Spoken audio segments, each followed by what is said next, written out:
സാധാരണ നമ്മുടെ യാത്ര കൂടുതലും പൂക്കൾ തേടിയാണ്. പക്ഷേ ഇന്ന് നമ്മൾ വെറൈറ്റി ആയിട്ട് ഒരു നേഴ്സറി, അതായത് തൈകളൊക്കെ നട്ടു വളർത്തുന്ന ഒരു വെറൈറ്റി നേഴ്സറിയിലേക്ക് പോകുന്നത്. അതിന് പ്രത്യേകിച്ച് 2-3 കാരണങ്ങളുണ്ട്. ഒന്നാമത്തെ കാരണം എന്ന് പറയുന്നത്, അവിടെ നമുക്ക് നാടൻ പെറ്റൂണിയ, നമ്മൾ ഒരുപാട് നേഴ്സറികളിൽ നമ്മളൊക്കെ അന്വേഷിച്ച് നടന്നാലും കിട്ടാത്ത ഒരു ചെടിയാണ് നാടൻ പെറ്റൂണിയ. അതിൻ്റെ ഒരുപാട് കളക്ഷനുള്ള ഒരു നേഴ്സറിയാണ് ഈ മണ്ണൂത്തി അടുത്തുള്ള ഈ ഹിഡൻ നഴ്സറി. പ്രത്യേകത എന്ന് പറഞ്ഞു കഴിഞ്ഞാൽ, നമുക്ക് മല്ലിയില നമ്മൾ ഓരോ പച്ചക്കറി കടയിൽ നിന്നും അത് കൂടുതലും വിഷമുള്ളതാണെന്ന് പറയുന്നു. അപ്പോൾ അതിങ്ങനെ നമ്മൾ ഡെയിലി മേടിച്ച് നമ്മൾ ഭക്ഷണത്തിൽ ചേർക്കുന്നതിന് പകരം മല്ലിയില നമുക്ക് ചട്ടിയിൽ, അതായത് മണ്ണല്ലാതെ തന്നെ കമ്പോസ്റ്റിൽ നട്ട് വളർത്തുന്ന മല്ലിയില, നമുക്ക് മല്ലിയിലയുടെ തൈ നമുക്ക് കിട്ടും. അപ്പോൾ അത് നമ്മളൊരു തൈ മേടിച്ച് കഴിഞ്ഞ് കഴിഞ്ഞാൽ അതിൽ നിന്ന് നുള്ളി എടുക്കാം. അപ്പോൾ അതൊരു നല്ല ഓപ്ഷനായി തോന്നി. അപ്പോൾ മൂന്നാമത്, ഈ നേഴ്സറിയിൽ ഒരുപാട് ഗ്രാഫ്റ്റിംഗ് നടത്തുന്ന ഒരു നേഴ്സറി കൂടിയാണ്. അപ്പോൾ അത് എങ്ങനെയാണ് ഗ്രാഫ്റ്റ് ചെയ്യുന്നത്, അപ്പോൾ അതിൻ്റെ പ്രത്യേകത എന്താണ്, എന്തിനു വേണ്ടിയിട്ടാണ് ഗ്രാഫ്റ്റ് ചെയ്യുന്നത്, അങ്ങനെയുള്ള കാര്യങ്ങളെല്ലാം ഈ വീഡിയോയിൽ വിശദീകരിക്കുന്നുണ്ട്. ഒരുപാട് ഇൻഫർമേഷനുള്ള വീഡിയോയാണ്. അപ്പോൾ ഇവിടുത്തെ കാര്യങ്ങളെല്ലാം നമുക്ക് ഇവിടുത്തെ ആൾക്കാരോട് തന്നെ ചോദിച്ച് മനസ്സിലാക്കാം. തൃശ്ശൂർ മണ്ണുത്തിയിലുള്ള കാവുങ്കൽ അഗ്രോടെക് പ്രൈവറ്റ് ലിമിറ്റഡിൻ്റെ സഹോദര സ്ഥാപനമായിട്ടുള്ള ബൈ ആൻഡ് ഫാം നഴ്സറിയാണിത്. എല്ലാവരും വന്നു കഴിഞ്ഞാൽ ഏറ്റവും കൂടുതൽ അന്വേഷിക്കുന്ന ഒരു പ്ലാന്റാണ് നാടൻ പെറ്റൂണിയ. 3 കളേഴ്സിൽ നമുക്ക് ഇവിടെ അവൈലബിൾ ആണ്: ബ്ലൂ, റെഡ്, വൈറ്റ്. ഇപ്പൊ ഇത് പൂവാറായിട്ട് പൂവുണ്ടാവാറായിട്ടാണ് പ്ലാന്റ്സ്. ഇപ്പൊ ഇതിന്റെ സീസണാണ്. മഴയൊക്കെ കഴിഞ്ഞു. ഈ ഒരു സീസൺ എന്ന് പറഞ്ഞു കഴിഞ്ഞാൽ പെറ്റൂണിയയുടെ സീസണാണ്. ഒരുവിധം എല്ലാവർക്കും ഇഷ്ടപ്പെടുന്ന ഒരു പ്ലാന്റാണ് ഈ പെറ്റൂണിയ. അതിൽ നമ്മുടെ ഇവിടെ 10-ലധികം വെറൈറ്റീസ് നമ്മൾ ചെയ്യുന്നുണ്ട്. ഡബിൾ പെറ്റലുണ്ട്, സിംഗിൾ പെറ്റലുണ്ട്. ഡബിൾ പെറ്റല് കണ്ടു കഴിഞ്ഞാൽ ശരിക്കും ഒരു റോസാപ്പൂ നിൽക്കുന്നത് എങ്ങനെയാണോ അതേപോലെ തന്നെയാണ്. അതും ഒരു 4-5 കളറുകളിൽ നമുക്ക് ഇവിടെ ലഭ്യമാണ്. ഇതിന്റെ വലിയ പോട്ടുകളും നമുക്ക് ഇവിടെ കിട്ടും, ചെറിയ പോട്ടുകളും കിട്ടും. ഇത് മഴക്കാലത്താണ് ഇതിന്റെ പ്രശ്നം വരുന്നത്. മഴ കഴിഞ്ഞാൽ പിന്നെ കുഴപ്പമില്ല അല്ലേ? മഴയത്ത് ഇത് അധികം നനവ് പാടില്ല. ഇതിനെ പരിചരിക്കുമ്പോൾ വളരെയധികം ശ്രദ്ധിക്കണം. നല്ല നീർവാർച്ചയുള്ള പോട്ടിലാണ് വെക്കാൻ പാടുള്ളൂ. നനവ് കൂടാനും പാടില്ല, നനവ് കുറയാനും പാടില്ല. ഇതെല്ലാം ഇപ്പൊ ഹൈബ്രിഡ് പ്ലാന്റ്സ് ആണ് ഇരിക്കുന്നത്. ഇതില് ഹാങ്ങിങ് പെറ്റൂണിയും ഉണ്ട്. ഇതെല്ലാം ഡബിൾ പെറ്റൽ, മൾട്ടി പെറ്റലാണ്. മൾട്ടി പെറ്റലാണ്. ഇതൊരു ഹാങ്ങിങ് പെറ്റൂണിയാണ്, ഈസി വേവ്. ഇതിന്റെ പ്രത്യേകത എന്ന് വെച്ച് കഴിഞ്ഞാൽ കുറെ അധികം ബ്രാഞ്ചസ് ഇതിനുണ്ടായിരിക്കും. ചെറിയ ചെറിയ പൂക്കള് അപ്പഴേ ഉണ്ടാവും. ഇത് ഹൈബ്രിഡ് തന്നെയാണ് അല്ലേ? ഹാങ്ങിങ്ങിൽ വരുന്നതാണ്. ഹാങ്ങിങ്ങിൽ വരുന്നതാണ്. ഇത് 3 കളറാണ് ഇപ്പോൾ ഉള്ളത്. ഹാങ്ങിങ്ങില് 3-4 കളർ ഉണ്ടാവും. റെഡും ഉണ്ട് അല്ലേ? റെഡും ഉണ്ട്. ഇത് പൂക്കള് ഉണ്ടാവാറായി നിൽക്കുന്ന പെറ്റൂണിയകളാണത്. നമുക്ക് ഇത്ര അധികം നമ്മുടെ നഴ്സറിയിൽ അവൈലബിൾ ആണ്. ഇതും പെറ്റൂണിയയില് പെട്ട ബർഗണ്ടി എന്ന് പറഞ്ഞിട്ടൊരു ഷെയ്ഡാണിത്. വളരെയധികം ഭംഗിയുള്ള ഒരു സിൽക്ക് ടൈപ്പ്. പിന്നെ ഇതിന്റെ കളറ് ഭയങ്കര അട്രാക്റ്റീവ് ആണ്. ഇതും ഡബിൾ പെറ്റലിന്റെ വേറെ ഷെയ്ഡുകളാണ്. വേറെ ഷെയ്ഡുകളാണ്. കുറച്ച് കളക്ഷൻ ഉണ്ടല്ലേ നമുക്ക്? കുറച്ചുണ്ട്. ഇത് വൈറ്റ് പെറ്റൂണിയാണ്. പ്യുവർ വൈറ്റ് ആയിട്ടുള്ള കുറെ അധികം ബ്രാഞ്ചസ് ഉണ്ടാവും അതിന്. അതേപോലെ തന്നെ ഇത് സ്റ്റാർ പെറ്റൂണിയ. ഇതിൽ തന്നെ 3-4 കളേഴ്സ് ഉണ്ടായിരിക്കും. ഇത് സീനിയാണ്. സീനിയയുടെ തന്നെ പുതിയ ഹൈബ്രിഡ് വെറൈറ്റീസ് ആണ് നിങ്ങൾ ഈ കാണുന്നത്. എല്ലാതും 4 കളേഴ്സിൽ വളരെ ഹെൽത്തി ആയിട്ടുള്ള പ്ലാന്റ്സ് ആണ് നിങ്ങൾ ഈ കാണുന്നത്. ഇപ്പം നിങ്ങൾ ഈ കാണുന്ന ഡബിൾ ഷെയ്ഡ് അതും ഈ 4 വെറൈറ്റീസിൽ പെട്ടത് തന്നെയാണ്. ഈ സീഡ്ലിങ്സ് ഒക്കെ നിങ്ങൾക്ക് വാങ്ങണം എന്നുണ്ടെങ്കിൽ ഇപ്പം നമുക്ക് സെയിൽ നടക്കുന്നുണ്ട്, ഓഫർ സെയിൽ. അപ്പോൾ നമ്മൾ ഇതിൽ കൊടുത്തിരിക്കുന്ന നമ്പറിൽ കോൺടാക്ട് ചെയ്ത് കഴിഞ്ഞാൽ ഇതിൻ്റെ ഡീറ്റെയിൽസ് കിട്ടുന്നതായിരിക്കും. ഈ ഒരു ഷെയ്ഡ് സ്കാർലറ്റ് ആൻഡ് യെല്ലോ എന്ന് പറഞ്ഞിട്ടുള്ള ഒരു കളറാണ് ഈ നിങ്ങൾ ഈ കാണുന്നത്. ഇത് മൾട്ടി പെറ്റലാണ്. മൾട്ടി പെറ്റലാണ്. ഇതേപോലെ ഹെൽത്തി ആയിട്ടുള്ള പ്ലാന്റ്സും ആണ്. ഇതെല്ലാം ഹൈബ്രിഡ് ആണ് അല്ലേ? എല്ലാം ഹൈബ്രിഡ് ആണ്. നമ്മൾ ഈ പൂച്ചെടികളൊക്കെ നടുമ്പോൾ അല്ലെങ്കിൽ അതിനെ വളർത്തുമ്പോൾ ശ്രദ്ധിക്കേണ്ട ഒരു കാര്യം, അതിൻ്റെ ഒരു പൂവിൻ്റെ കാലാവധി കഴിഞ്ഞാൽ എത്രയും പെട്ടെന്ന് തന്നെ നമ്മളത് റിമൂവ് ചെയ്ത് കളയണം. എന്നാൽ മാത്രമാണ് പുതിയ ബ്രാഞ്ചസും അതിൽ പുതിയ പൂക്കളും ഉണ്ടാകുള്ളൂ. സീനിയയിൽ പെട്ടത് തന്നെ വളരെ ബുഷി ആയിട്ടുള്ള ഒരു പ്ലാന്റ് ആണ് ഈ നിങ്ങൾ ഈ കാണുന്ന ബേബി സീനിയ. അത് വളരെയധികം ബ്രാഞ്ചസും വളരെ ചെറിയ പൂക്കളുമാണ്. നല്ല ബുഷി ആയിട്ട് ഒരു ബൊക്കെ പോലെ നിങ്ങൾക്ക് ഇതിനെ തോന്നും കണ്ടു കഴിഞ്ഞാൽ. ബേബി സീനിയാണ് വെറൈറ്റി. ഇതിലും 5-6 കളറ് നമുക്ക് കിട്ടും. ഇവിടെ അവൈലബിൾ ആണ്.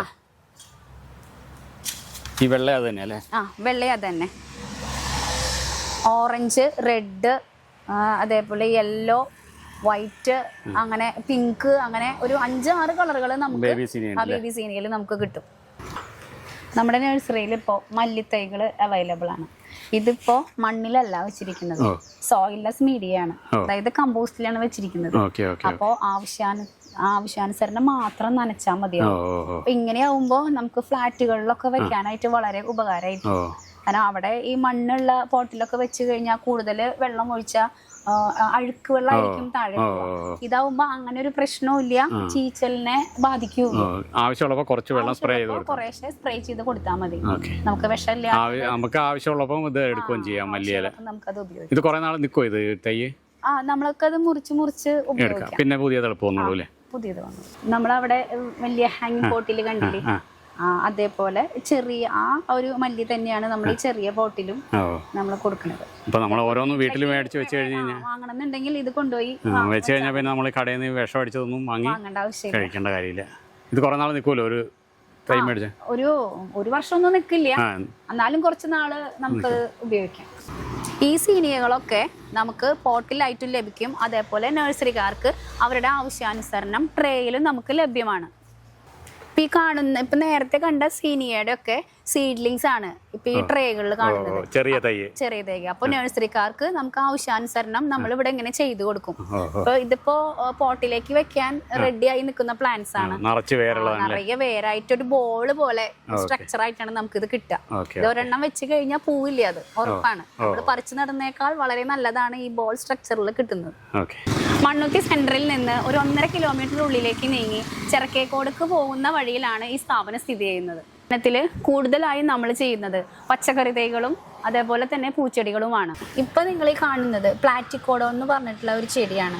ഇതിന്റെ 3 കളറിൽ നമുക്ക് ഇവിടെ അവൈലബിൾ ആണ്. 3 കളറുകൾ അവൈലബിൾ ആണ്. ഒന്ന് വൈറ്റ്, ക്രീം വൈറ്റ് അല്ലേ? ക്രീം വൈറ്റ്, പിന്നെ ഒരു വയലറ്റ് പോലൊരു കളറും, പിന്നെ ഒരു ലൈറ്റ് പിങ്ക്. ഇതായി വരുന്നേ ഉള്ളൂ. ഷെയ്ഡിൽ വരുന്ന ഫ്രഞ്ച് മാരിഗോൾഡ് ആണ് ഇത്. കോമൺ ആയിട്ട് കാണുന്ന മാരിഗോൾഡ് അല്ല, ഇതൊരു ബുഷി ടൈപ്പാണ്. ധാരാളം ബ്രാഞ്ചസ് ഉണ്ടായിരിക്കും. ഇതും ഇതേപോലെ ഹെഡ്ജൊക്കെ ആയിട്ട് നമുക്ക് വെക്കാനായിട്ട് വളരെയധികം ഭംഗിയായിരിക്കും. ഇത് പെൻഡാസ് എന്ന് പറഞ്ഞിട്ടുള്ള ഒരു പ്ലാന്റ് ആണ്. ഇത് സീസൺ ഇല്ല, അതിന് എപ്പോഴും പൂവുണ്ടാവും. മഴയായാലും പ്രശ്നമില്ല, വെയിലായാലും പ്രശ്നമില്ല. ഹൈബ്രിഡ് ആണ്, വെറൈറ്റി. ഇതിൽ നമുക്കൊരു 5-6 കളേഴ്സ് ഒക്കെ നമുക്കിതിൽ വരുന്നുണ്ട്. ബുഷായിട്ട് നിൽക്കും. ഇത് പൂവുണ്ടായി കഴിഞ്ഞാൽ നമ്മളത് കട്ട് ചെയ്ത് കൊടുക്കണം. പ്രൂൺ ചെയ്ത് കൊടുത്താൽ മാത്രമേ അത് ബുഷായിട്ട് നിൽക്കുള്ളൂ. ഈ തൈകൾ നമുക്ക് ഹോൾസെയിലായും റീറ്റെയിലായും അതേപോലെ നമ്മുടെ സ്ഥാപനത്തിന്റെ തന്നെ ഓൺലൈനായിട്ടും നമ്മൾ ചെയ്തു വരുന്നുണ്ട്. നമുക്ക് ഈ സ്ഥാപനത്തിന്റെ തന്നെ ഫേസ്ബുക്കും യൂട്യൂബ് ചാനലും ഇൻസ്റ്റാഗ്രാം പേജും ഉണ്ട്. അപ്പോൾ നിങ്ങൾക്ക് എന്തെങ്കിലും ഇതുമായി ബന്ധപ്പെട്ട കാര്യങ്ങൾ അറിയാൻ തൈകൾ വാങ്ങുന്നതിനും എൻക്വയറിക്കുമായിട്ട് ഇതിന് താഴെ നമ്മൾ വാട്സപ്പ് നമ്പർ കൊടുക്കുന്നതാണ്. റെഡ് ലേഡി പപ്പായയുടെ തൈയാണ്. ഇതും നമ്മൾ ആവശ്യാനുസരണം ഇപ്പോൾ 1000 വേണമെങ്കിലോ 2000 വേണമെങ്കിലോ എത്രയാന്ന് നിങ്ങളുടെ ആവശ്യാനുസരണം നമ്മൾ ചെയ്തു കൊടുക്കും. അതേപോലെ തന്നെ ഈ ട്രേയിലും ലഭ്യമാണ്.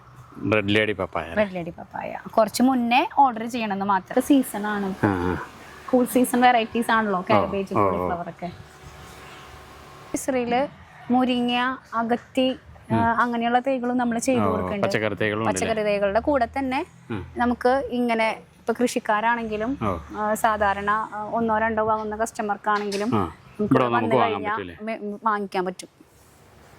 ഇതെന്തെങ്കിലും പ്രത്യേകതയുള്ള മുരിങ്ങയാണോ? ഇത് ചെടി മുരിങ്ങ എന്നാണ് പൊതുവെ പറയാ. അതിന് ഒരു 6 മാസം കഴിഞ്ഞാൽ ഈ മുരിങ്ങ പൂത്ത് കായുണ്ടാവാം. നമ്മുടെ നഴ്സറിയിൽ ഇപ്പോൾ സീസൺ ആയിട്ടുള്ള വിങ്ക പ്ലാന്റ്സും അവൈലബിൾ ആണ്. ആ വിങ്കയിൽ തന്നെ നോർമൽ വിങ്ക ഉണ്ട്, നമുക്ക് ഹാങ്ങിങ് വിങ്ക ഉണ്ട്. കുറച്ചും കൂടി വെറൈറ്റി ആയിട്ടുള്ള ടാറ്റു ഇനത്തിൽപ്പെട്ട 4 കളേഴ്സ് ഇവിടെ അവൈലബിൾ ആണ്. ടാറ്റു പപ്പായ, ടാറ്റു ടാഞ്ചറിൻ, ടാറ്റു ഓറഞ്ച്, ടാറ്റു ബ്ലാക്ക് ചെറി, ഇങ്ങനെ 4 കളറിലും ആ ടാറ്റൂസും ഉണ്ട് നമ്മുടെ. ഇത് നമ്മൾ ട്രേ ആയിട്ട് ഈ നോർമൽ വിങ്ക, ഹൈബ്രിഡ് വിങ്കകൾ നമ്മളിവിടെ ട്രേ ആയിട്ടും കൊടുക്കാറുണ്ട്. ഇപ്പൊ ഈ കാണുന്ന ഇതില് ബ്ലാക്ക് ചെറിയും ഓറഞ്ചും ആണ് കാണുന്നത്. ബാക്കിയുള്ളതൊക്കെ നമുക്ക് സെയിലായി പോയി. ഇനി അടുത്ത സെക്ഷൻ നമ്മൾ ചെയ്തുകൊണ്ടിരിക്കുന്നുണ്ട്, അത് നിങ്ങൾക്ക് കാണിച്ചു തരാം.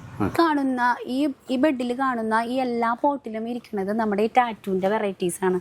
ഈ 4 വെറൈറ്റീസ്. അപ്പോൾ ഓരോ ബാച്ച് കഴിയും തോറും നമ്മൾ പുതിയ ബാച്ച് ഇട്ടുകൊണ്ടേയിരിക്കും. അപ്പൊ നമുക്ക് സ്റ്റോക്ക് ഇല്ല എന്നൊരു കംപ്ലൈന്റ് നമുക്ക് ഇതുവരെ അങ്ങനെ വന്നിട്ടില്ല. ഒരു ബാച്ച് കഴിയുമ്പോൾ അടുത്ത ബാച്ച് അടുത്ത ബാച്ച് നമ്മൾ റെഡിയാക്കിക്കൊണ്ടിരിക്കും. നിങ്ങൾ നേരത്തെ കണ്ടില്ലേ ഫ്രഞ്ച് മാരിഗോൾഡ്, അതേപോലെ തന്നെ വേറൊരു വെറൈറ്റിയാണ് ആഫ്രിക്കൻ മാരിഗോൾഡ്. ഈ ആഫ്രിക്കൻ മാരിഗോൾഡ് ആണ് നമ്മൾ ഓണത്തിനൊക്കെ പൂക്കളിടാനായിട്ട് ഉപയോഗിക്കുന്ന ആ ഒരു വെറൈറ്റിയാണ്. അതിന്റെ ഓറഞ്ചും മഞ്ഞയും അതിന്റെ ഈ 2 കളേഴ്സിലുള്ള തൈകളാണിത്. നിങ്ങൾ ഈ കാണുന്നതും മാരിഗോൾഡിന്റെ പ്ലാന്റ്സ് തന്നെയാണ്. പക്ഷെ അതിനെ വെച്ച് ഇത് നോക്കുമ്പോൾ എന്ന് വെച്ച് കഴിഞ്ഞാൽ ഇത് ഹൈറ്റ് കുറഞ്ഞൊരു വെറൈറ്റിയാണ്. നമുക്ക് എക്സിബിഷനുകളോ ഒക്കെ വരുമ്പോ, നമുക്ക് ഫ്ലവർ ഷോ ഒക്കെ വരുമ്പോ നമുക്ക് ബുഷായിട്ട് നിൽക്കുന്ന ഒരു പ്ലാന്റ്സ് ആണ്. ഇത് 2 കളറും ഉണ്ടോ? 2 കളറിലും നമുക്ക് അവൈലബിൾ ആണ്. ഈ തൈ ഇതേപോലെ ഇങ്ങനെ എടുത്തു കഴിഞ്ഞാൽ നിറയെ വേരായിരിക്കും. ഒരു പ്രത്യേകത, നമ്മളിവിടെ ഗ്രാഫ്റ്റ് ചെയ്ത പച്ചക്കറി തൈകൾ നമ്മൾ സെയിൽ ചെയ്യുന്നുണ്ട്. അപ്പോൾ ഹൈബ്രിഡ് ഐറ്റം നാടൻ വെറൈറ്റിയിൽ ഗ്രാഫ്റ്റ് ചെയ്തിട്ടാണ് നമ്മൾ കൊടുക്കുന്നത്. അതുകൊണ്ട് എന്താ പ്രത്യേകത? നമുക്ക് മെയിൻ ആയിട്ട് നമുക്ക് ഹൈബ്രിഡ് ഇനങ്ങളുടെ പ്രത്യേകത വാട്ടരോഗമാണ്. അപ്പൊ ഈ വാട്ടരോഗത്തിനെ പ്രതിരോധിക്കുന്ന പ്ലാന്റ്സിലാണ് നമ്മള് ഈ ഹൈബ്രിഡ് ഇനങ്ങൾ വെച്ച് പിടിപ്പിക്കുന്നത്. അപ്പോൾ ഒരു പരിധിയിലേറെ നമുക്ക് വാട്ടരോഗത്തിനെ നമുക്ക് തടയാനായിട്ട് സാധിക്കും. നാടനാകുമ്പോൾ അതിന്റെ വേരും കാര്യങ്ങളൊക്കെ നാടനായിരിക്കും. അപ്പൊ അതിനെ റെസിസ്റ്റ് ചെയ്യാനുള്ള കഴിവ് പ്ലാന്റ്സിന് ഉണ്ടായിരിക്കും. ഹൈബ്രിഡിന് വാട്ടരോഗം ബാധിക്കും. ഹൈബ്രിഡിന്റെ ഗുണങ്ങളെല്ലാം കിട്ടുകയും ചെയ്യും. എല്ലാം കിട്ടുകയും ചെയ്യും. എന്നാൽ വേരിൽ നിന്ന് ഉണ്ടാകുന്ന രോഗങ്ങളൊക്കെ തടയുകയും ചെയ്യും ഈ നാടനായതുകൊണ്ട്. അതൊന്ന് കാണിച്ചു തരുമോ? കാണിച്ചു തരാം. അപ്പൊ നമ്മള് സ്റ്റോക്ക് ഇപ്പൊ നിങ്ങൾ കാണുന്നത് തക്കാളിയുടെ പ്ലാന്റ്സ് ആണ്. അപ്പൊ തക്കാളിയുടെ ചെയ്ത് പിടിച്ച ഒരു പ്ലാന്റ്സ് ആണ് നിങ്ങൾ കാണുന്നത്. അതാണ് അവിടെ നമ്മളൊരു ഇത് കൊടുത്തിരിക്കുന്നത്. ഗ്രാഫ്റ്റിംഗ് ക്ലിപ്പ് ഉപയോഗിച്ചിട്ടാണ് നമ്മളിത് ഒരു മുറിവുണ്ടാക്കി അതിലേക്ക് ഹൈബ്രിഡ് തൈ വെച്ചു കൊടുക്കുന്നത്. ആ വെച്ചു കൊടുത്തതിന് ശേഷം നമ്മൾ ഒട്ടിക്കും. ആ ഒട്ടിച്ച് ഇങ്ങനെയുള്ള തൈകൾ ചെയ്തതിന് ശേഷം നമ്മൾ മിസ്റ്റിന്റെ ഉള്ളിൽ വെച്ചു കൊടുക്കും. ഒരാഴ്ച മിസ്റ്റിന്റെ ഉള്ളിൽ വെച്ച് ആവശ്യത്തിനുള്ള ടെമ്പറേച്ചറും ഹ്യൂമിഡിറ്റിയും നമ്മൾ പ്രൊവൈഡ് ചെയ്യും. അതിനുശേഷമാണ് നമുക്ക് ഈ ഒരു രൂപത്തില് ഇങ്ങോട്ട് വരിക. ഒരു 90% നമുക്ക് ഈ പ്ലാന്റ്സ് കൃത്യമായി മെയിൻറ്റെയിൻ ചെയ്യുകയാണെങ്കിൽ, ഹ്യൂമിഡിറ്റിയും ടെമ്പറേച്ചറും മെയിൻറ്റെയിൻ ചെയ്യുകയാണെങ്കിൽ നമുക്കിത് പിടിച്ചു കിട്ടും. അപ്പൊ ചെയ്യുന്നത് ഒന്ന് നോക്കാം. ഇത് നാടനാണ്, തണ്ട് മുറിച്ചതല്ലേ? നാടൻ വെറൈറ്റിയാണ്. 25 ദിവസം പ്രായമായിട്ടുള്ള നാടൻ വെറൈറ്റിയാണ് നമ്മളൊരു 20-25 ദിവസം പ്രായമായിട്ടുള്ള ഹൈബ്രിഡ് വെറൈറ്റി ഒട്ടുവെക്കുന്നത്. അപ്പോ ഇതൊരു 45 ദിവസം പ്രായമാകുമ്പോൾ ആവശ്യത്തിനുള്ള തണ്ടിനുള്ള കനം വരും. അപ്പോൾ ഇങ്ങനെയുള്ള ഈ ചെടീനെ നമ്മൾ ഈ ബ്ലേഡ് ഉപയോഗിച്ച് കട്ട് ചെയ്ത് ഒരു മുറിവുണ്ടാക്കും. മുറിവുണ്ടാക്കും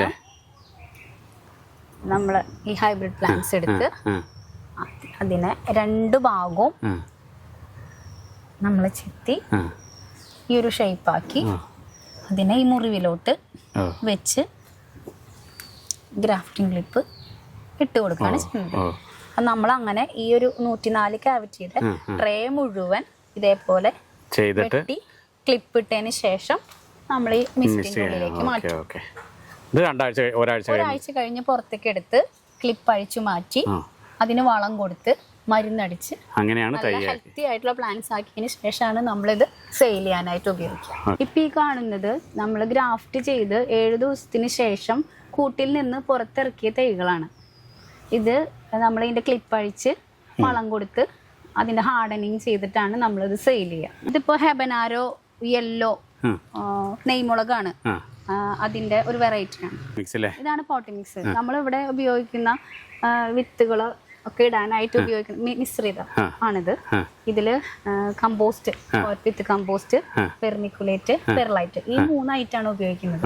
അത് 3:1:1 റേഷ്യോയില് നമ്മളിത് വോളിയമാണ്, വെയിറ്റിലല്ല, വോളിയത്തില് 3:1:1 റേഷ്യോയില് മിക്സ് ചെയ്തിട്ടുള്ള പോട്ടി മിക്സ് ഉപയോഗിച്ചിട്ടാണ്. ഈ 3 എന്ന് പറയുന്നത് ചകിരിച്ചോറ്, അതാണ് കൂടുതൽ വേണ്ടത്. ബാക്കി 2 ഇനേർട്ട് മെറ്റീരിയൽ ആണ്. മണ്ണ് യൂസ് ചെയ്യുന്നില്ല. ഇത് ചുമപ്പ് ചീരയാണ് ഈ കാണുന്നത്, സ്നോ വൈറ്റ് വെറൈറ്റി. ഓപ്പൺ ആയിട്ട് നമുക്ക് പോളി ഹൗസിന്റെ ആവശ്യമില്ല, ഓപ്പൺ ആയിട്ട് നമുക്ക് കൃഷി ചെയ്യാം. ചുമപ്പ് വെണ്ടയാണത്. ഇതിന്റെ അത്യാവശ്യം തൈകൾ നമുക്ക് ഇപ്പോൾ അവൈലബിൾ ആണ്. ഇത് ഓരോ ട്രേയിലും നമുക്ക് ചീരവിത്ത് വളരെ ചെറുതായ കാരണം നമുക്ക് ഓരോ വിത്ത് വീതം ഇടാന്ന് പറഞ്ഞ പ്രായോഗികമല്ല. അപ്പോൾ 2-3 വിത്ത് വീതിട്ട് അത് വലുതായതിനു ശേഷം നമ്മളത് വേറെ ഇതിലേക്ക് പറിച്ചു മാറ്റി വെറൈറ്റി ആയിട്ടുള്ള ഒരു ഫ്ലവർ ആണ് ഇതിന്റെ സീഡും നമ്മൾ ഇതേപോലെ തന്നെയാണ് ട്രേയില് പാവി മുളപ്പിച്ച് തൈകളാക്കുന്നത്. വിങ്കയുടെ ട്രേയിൽ ഇരിക്കുന്ന തൈകളാണിത്. ഇതാണ് നമ്മൾ ചെറിയ ചെറിയ പോട്ടുകളിലേക്ക് 4-5 ഇല ആവുമ്പോ മാറ്റി നടുന്നു. ഇത് അകത്തിച്ചീര. അകത്തിച്ചീരയുടെ പൂവും ഇലയും ഇപ്പോ ധാരാളമായിട്ട് ഉപയോഗിച്ച് വരുന്നുണ്ട്. വളരെയധികം ആന്റി ഓക്സിഡൻസ് ഉള്ളൊരു ഫ്ലവറും ലീഫും ആണത് അകത്തിച്ചീര. ഇപ്പൊ ഈ കാണുന്നത് സീനിയ ഫ്ലവർ നമ്മൾ കണ്ടില്ലേ, ആ സീനിയയുടെ ട്രേയില് പാകിയിട്ടുള്ള തൈ. മൾട്ടിപെറ്റൽ ആദ്യം കണ്ടതാ? മൾട്ടിപെറ്റൽ അല്ല, ഇത് സിംഗിൾ പെറ്റൽ. അത് 3-4 അങ്ങനെ കുറെ വെറൈറ്റീസ് ഉണ്ട്. അപ്പൊ നമ്മൾ കൂടുതൽ ഇവിടെ മൂവിങ് ആയിട്ടുള്ള വെറൈറ്റീസ് ആണ് നമ്മൾ ഇവിടെ ഉപയോഗിക്കുന്നത്. തക്കാളിയുടെ ശിവം എന്ന് പറഞ്ഞിട്ടുള്ള വെറൈറ്റിയുടെ തൈകളാണ് ഈ കാണുന്നത്. നമ്മൾ ഓർഡർ അനുസരിച്ച് നമ്മൾ കർഷകർക്കും കൃഷിഭവനിലേക്കും നമ്മൾ എത്തിച്ചു കൊടുക്കും. സിറ കൂടുതലായും നമ്മൾ ഗ്രാഫ്റ്റ് ചെയ്യാനായിട്ട് ഉപയോഗിക്കുന്നത് സിറയാണ്. നല്ല വളരെയധികം അത്യുൽപാദന ശേഷിയുള്ള ഒരു വെറൈറ്റിയാണ്. ഇത് വഴുതന, ഗ്രീൻ ലോങ് ഇനത്തിൽപ്പെട്ട വഴുതനയാണ്. ലൈറ്റ് ഗ്രീൻ കളറ്, കുറച്ച് നീളത്തിലുള്ള ഒരു വെറൈറ്റിയാണ്. ഇതും ഹൈബ്രിഡ് തന്നെയാണ്. ഇതും നമ്മൾ ഗ്രാഫ്റ്റ് ചെയ്ത് കൊടുക്കും. സാധാ വഴുതനയില് വഴുതന വെച്ചിട്ട് നമ്മൾ ഗ്രാഫ്റ്റ് ചെയ്ത് കൊടുക്കും. കാബേജിന്റെ ഒക്കെ സീസൺ ആണ്, കൂൾ സീസൺ വെറൈറ്റീസ് ആണല്ലോ കാബേജ്, കോളിഫ്ലവർ ഒക്കെ. പച്ചക്കറിയുടെയും പൂച്ചെടിയുടെയും കൂടെ തന്നെ നമുക്ക് ചെറിയൊരു ഇൻഡോറിന്റെ കളക്ഷനും കൂടി ഉണ്ട്. അപ്പൊ അതും കൂടി ജസ്റ്റ് ഒന്ന് നോക്കിക്കോളൂ. മെയിൻ ആയിട്ട് നമുക്ക് CC പ്ലാന്റ് ഉണ്ട്, പിഡിലാന്തസ് ഉണ്ട്, ക്രിപ്താന്തസ്, ബേർഡ് ഓഫ് പാരഡൈസ്, പിന്നെ ഫിലോഡെൻഡ്രോൺ, അങ്ങനെ കുറച്ച് വെറൈറ്റീസ് ഉണ്ട്. അവിടെ എന്താ ഒരു കളർ കാണുന്നത് മെറൂണ്? അത് ക്രിപ്താന്തസ്. അതാണ് ക്രിപ്താന്തസ് അല്ലേ? പിന്നെ കുറച്ച് ഹാങ്ങിങ്ങിന്റെ കളക്ഷനും ഉണ്ട്. ഇതൊക്കെ അല്ലേ? ഇതും റെഡ് കളറിലുള്ളത്. ആണല്ലേ?